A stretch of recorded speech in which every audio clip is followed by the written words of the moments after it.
On sait tous que le bilinguisme, c'est pratique pour bien des sphères, mais qu'en est-il pour le cerveau? Alors aujourd'hui, je vous parle des bénéfices de l'anglais ou du bilinguisme sur le cerveau. Je vais parler des bienfaits pour les élèves, donc pour les plus jeunes, et des bienfaits pour les adultes et même pour les retraités. Et j'ai une petite nouvelle aussi à vous annoncer pour les retraités. Donc, stick to the end, restez jusqu'à la fin et vous allez tout comprendre.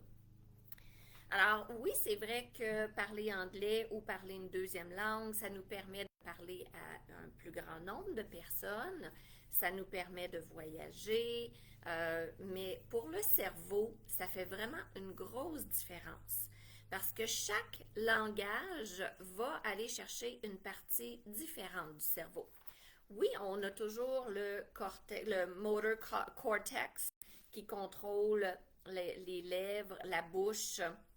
On a le Wernicke area qui organise le speech, donc dans quel sens on met les mots, est-ce qu'on met l'adjectif avant, etc. Donc, de l'anglais au français, on sait très bien que c'est différent. Tu sais, une auto rouge, bon, il fallait que je prenne un exemple qui est pas facile.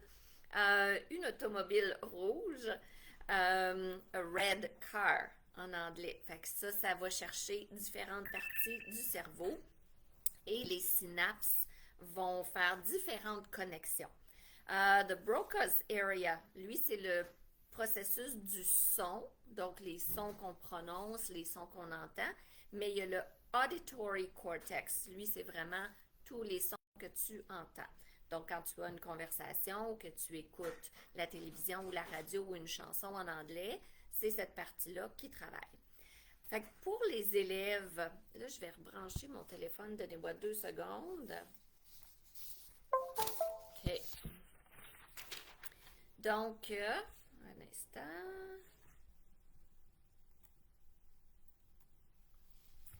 OK. Ça sera pas long. J'ai juste des petites difficultés techniques. Alors, pour les élèves à l'école, l'anglais, c'est bon pour... ça donne des meilleures notes. Donc, il y a plusieurs... j'ai de la misère. Bon.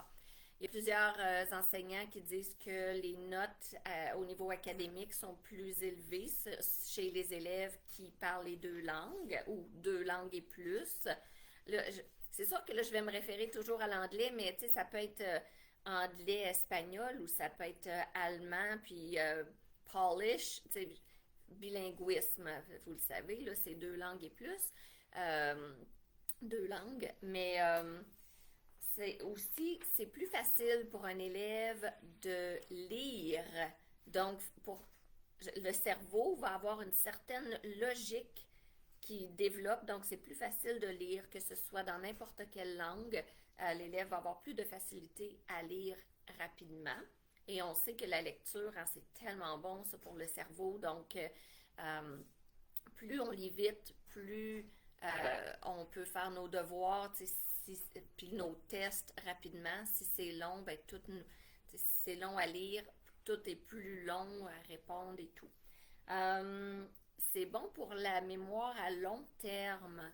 Donc, les élèves se souviennent plus des choses qu'ils apprennent quand ils sont bilingues. Ils ont remarqué aussi que les élèves avaient une certaine empathie un peu plus développée parce que quand ils lisent en français, ils apprennent des choses sur la culture québécoise ou sur la culture européenne. Quand ils lisent en anglais, veut pas, il y a des choses qui sont pas pareilles. La façon de s'exprimer, les valeurs, l'histoire. Donc, ils vont apprendre des choses différentes. Donc, ce qui s'est passé aux États-Unis, ce qui s'est passé partout au Canada, ce qui s'est passé un peu partout dans le monde. Donc, ils vont avoir une certaine culture que les autres jeunes n'auront peut-être pas parce qu'ils vont avoir moins la chance de lire sur d'autres sujets. Tandis que ceux-là qui parlent une deuxième langue vont lire plus de cultures différentes. Fait qu'ils vont avoir une certaine empathie. Pour les adultes, le bilinguisme, saviez-vous que ça aide à éviter la démence et l'Alzheimer? Là, je dis pas que, tu sais, on s'entend là, ça aide, OK? Donc, le fait que la mémoire soit plus, le muscle soit plus fort parce qu'on a appris plus de choses, puis il y a plus de logique, puis il y a plus de mémoire. Les gens euh, qui ont deux langues et plus ont moins tendance à souffrir de démence et d'Alzheimer. Là, je n'ai pas de chiffres pour vous autres, malheureusement, mais je l'ai lu dans quelques articles. Euh, Chez les adultes aussi, ça augmente le niveau d'empathie parce que justement, on a accès à plus d'informations au travers le monde, donc plus de compréhension sur les autres cultures. Puis ça permet aux personnes de voir les choses d'une perspective différente. Comme je disais, une automobile rouge, un red car, ça permet au cerveau de faire des changements. Donc les personnes ont une perspective plus élargie de tout ce qui se passe. Donc c'est très très intéressant à savoir. Ce que ça fait sur le cerveau, c'est que ça permet au cerveau d'avoir un meilleur focus. Ça permet aussi de faire de multitasking, faire des multitâches. Okay? Donc, c'est plus facile d'être multitâche quand on a deux langages ou plus. Ça pratique beaucoup, beaucoup la mémoire, hein, ça revient toujours à la même chose. L'empathie, puis ça fait des connexions entre personnes plus faciles, puis ça fait aussi des connexions dans le cerveau, comme je disais, les synapses.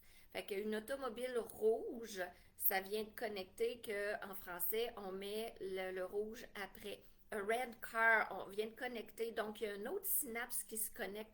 Donc, plus les synapses sont connectées dans le cerveau, plus la personne a de la facilité à penser, à avoir de la logique, la résolution de problèmes.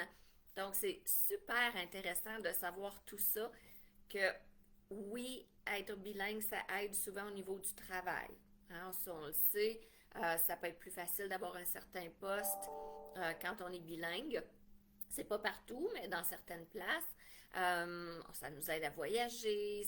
Mais tout ce que ça fait sur le cerveau, c'est assez incroyable. Donc, il n'est jamais trop tard pour apprendre l'anglais. On peut apprendre l'anglais, c'est plus facile quand on est jeune parce que justement, la connexion des synapses se fait plus facilement. Un enfant, et mon Dieu, là, je me souviens plus des chiffres, mais c'est quelque chose, un enfant peut enregistrer comme 80 milliards d'informations par jour. Puis un adulte va en enregistrer peut-être 1 million ou 1 milliard. Fait que je me souviens plus des chiffres, là, j'y vais à peu près. Mais c'est quelque chose comme quand un enfant est jeune, il est capable d'avoir beaucoup, beaucoup, beaucoup d'informations. Là, c'est comme, ça n'arrête pas. Fait que ça rentre, ça rentre, ça rentre. Puis les synapses se connectent. Puis ça fait, il comprend tout ça. Là. Quand on est plus vieux, c'est un petit peu plus long. Mais ce n'est pas impossible. On va faire des connexions pareilles. Comme j'ai des élèves qui font comme cloud, c'est un nuage. Ah oui, comme l'application iCloud. Exactement. T'sais, fait que là, ils viennent de faire une connexion. Fait que là, ils vont se souvenir que cloud, c'est nuage. Fait que c'est toutes des petites choses comme ça. Fait que lâchez pas que vous ayez 40 ans, 70, peu importe. Vous pouvez toujours apprendre l'anglais, puis ça va toujours faire du bien à votre cerveau. Hello Shiraz Yazan, how are you? Là, je vois pas sur Facebook si j'ai des personnes qui me regardent. Là, je voulais vous parler aussi de certains faits. Il y a une personne sur deux qui est bilingue dans le monde entier. Fait que c'est quand même pas mal. Je trouve que c'est super. Ça veut dire que la majorité des gens ont une perspective différente et une culture plus développée. Fait que je trouve ça absolument excellent. Puis là, bilingue, c'est que tu es capable de t'exprimer puis de comprendre l'autre personne. Même si tu fais des erreurs, là, que tu dis I go to the theater à la place de I went to the theater, c'est pas grave, ça. C'est pas ça qu'on regarde. Le but, c'est que tu sois compris et que qu'on te comprenne et que tu comprennes. OK? Fait que ça, c'est d'être bilingue, c'est d'être capable d'échanger. Euh, pour les enfants, quand ils changent de langue, c'est un signe d'ingéniosité. Alors, ce qui arrive, c'est que dans le cerveau, l'enfant peut parler anglais-français, fait qu'il va dire «Oh, le beau dog!» Hein? Parce que là, il n'a pas trouvé dans son cerveau le mot chien, mais il a trouvé dog, puis il sait que c'est l'animal à quatre pattes, là. Fait qu'il dit «Ah, le beau dog!» C'est pas qu'il mêle les langages, c'est qu'il est ingénieux puis qu'il a trouvé une façon de s'exprimer autrement. Fait que ça se replace avec les années, ça, avec le temps, là, peut-être même pas des années. Ça se replace tout seul, ça, il finit par comprendre à un moment donné, ah, c'était pas la bonne liaison que j'ai faite, le beau chien, the nice dog. OK. À 2 ans, un enfant peut ajuster son langage dépendamment de son interlocuteur. Donc déjà à 2 ans, il va savoir qu'avec cette personne-là, il faut qu'il parle anglais, puis avec cette personne-là, il faut qu'il parle français. Donc, même si l'enfant ne parle pas beaucoup, à 1 an, il commence à dire des mots, peut-être pas toujours, là, mais en moyenne, là, il commence à dire papa, maman, lait, bon, jouet. Euh, Puis à 2 ans, habituellement, ils font des petites phrases courtes, là. Moi, veux, lait. Bon, tu sais. Fait que même s'il n'est pas capable de s'exprimer complètement, il comprend déjà, puis il va savoir, ici, je veux dire, moi, veux lait, want milk. Tu sais, fait qu'il sait comment s'exprimer avec la bonne personne. Euh, les enfants deviennent plus flexibles et ils répondent plus facilement aussi quand ils ont plusieurs langages. Donc, leur cerveau, c'est ça, va se développer d'une façon où est-ce que l'ouverture va être plus grande sur différentes choses. Donc, ça va faire plus de sens si on lui dit qu'en Chine, faire ça, c'est pas poli. Mais il faut que tu fasses ça comme ça. Ah, là, sur Instagram, vous le voyez pas. Fait que tu fais pas ça en Chine ou au Japon, là, je me souviens plus. Tu fais ça comme ça, là, dans ton dos, comme ça veut dire viens, suis-moi. Mais si tu fais ça, c'est comme pas poli. Fait que pour quelqu'un qui a pas vu ça, tu sais, à 50 ans, tu apprends ça, puis tu fais comme, ah ouais, c'est bizarre. Pour un enfant, c'est comme, c'est normal, c'est comme ça, c'est tout. Ça vient plus facile. Puis, c'est pas mal ça que je voulais vous dire sur le cerveau. Fait qu'il y en a beaucoup, beaucoup de bienfaits sur le cerveau pour une deuxième langue. Alors que ce soit l'anglais, que ce soit le japonais, que ce soit l'espagnol, commencez tout de suite. Là. Moi, le vendredi, je vous donne des petits trucs pour apprendre par vous-même. Donc, si vous suivez mes lives, vous allez pouvoir avoir accès à ça. Si vous voulez me voir aussi, je suis sur TikTok. Puis je suis sur YouTube. Fait que Miss Flowers, si vous cherchez ça, là, vous ne devriez pas avoir de difficultés. Là, je voulais vous parler qu'il y a du nouveau pour les aînés. Donc, on lance très bientôt un cours pour les aînés, pour les retraités. Donc, bon, aînés, ça veut dire. Peut-être que j'ai pas pris le bon mot, là. Aîné, c'est quoi, 65 ans et plus? Je sais pas, 80 et plus? On se voit jamais comme ça, 55 ans et plus? Bon, on va dire pour les retraités. Il va y avoir des cours d'anglais, bien sûr, de 1 heure par semaine pour vous autres. C'est des cours de conversation. Si vous êtes intermédiaire ou débutant, écrivez-moi. Moi, j'aimerais ça, des cours d'anglais cet été. Parce que c'est sûr qu'on va en faire un petit peu plus. Je pense que c'est bon pour tout le monde pour se pratiquer un peu pour la session qui s'en vient à l'automne. Donc, ça va être plus léger, c'est l'été, c'est le fun, on va jaser de toutes sortes de sujets. Puis, ça va probablement être vous qui allez nous donner des suggestions de sujets. Parce que souvent, c'est ça que je fais. Là, ça va être avec Masouda. C'est Masouda qui va donner le cours cet été. On a aussi des cours privés, bien sûr. Moi, j'en donne, Masouda en donne, j'ai Bianca qui en donne aussi. Donc, des cours de groupe cet été, 1 heure, une fois par semaine. C'est assez là, pour garder votre anglais, pour le pratiquer, puis pas perdre ce que vous avez acquis cette année. Donc, c'est ça, si vous êtes intermédiaire ou débutant, écrivez-moi. Si les cours privés ne vous conviennent pas, si j'ai assez de personnes, je vais partir un petit groupe. Tu sais, si j'ai 5 ou 6 personnes qui me disent, ah, moi, je serais intéressée, mais par des cours débutants, ben, on va s'arranger pour former un petit groupe. On va regarder les heures qui conviennent à tout le monde, puis on va créer quelque chose pour vous autres. Alors, Vous allez voir les publicités passer sur ma page prochainement. Puis je vais en reparler là, probablement la semaine prochaine aussi. Donc, des cours d'anglais, conversation anglaise pour commencer, pour les retraités.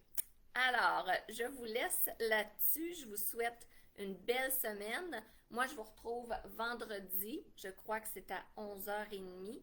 Je vais vous donner un autre petit truc, English tip pour pratiquer à la maison. So, have a great day. Goodbye.